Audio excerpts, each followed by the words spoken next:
বিশ্বব্যাপী শক্তিশালী মুসলিম ঐক্য চায় জামায়াতে ইসলামী। পাকিস্তানি পররাষ্ট্রমন্ত্রী মোহাম্মদ ইসহাক দারকে এমনটাই জানিয়েছেন দলটির আমির ডক্টর শফিকুর রহমান। এক প্রেস ব্রিফিংয়ে বিষয়টি নিশ্চিত করেছেন বাংলাদেশ জামায়াতে ইসলামীর নায়েবে আমির সৈয়দ আবদুল্লাহ মাহমুদ তাহির।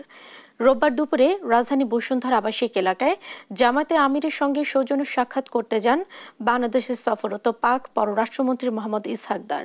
সাক্ষাৎ শেষে দলটির পক্ষ থেকে আয়োজিত তাৎক্ষণিক প্রেস ব্রিফিংয়ে আবদুল্লাহ মাহমুদ তাহির আরও জানান, বাংলাদেশ ও পাকিস্তানের মধ্যে কোনো ক্ষেত্রে উন্নয়ন সম্ভব সে বিষয়ে পাক পররাষ্ট্রমন্ত্রীর সঙ্গে কথা বলেছেন জামায়াত আমির।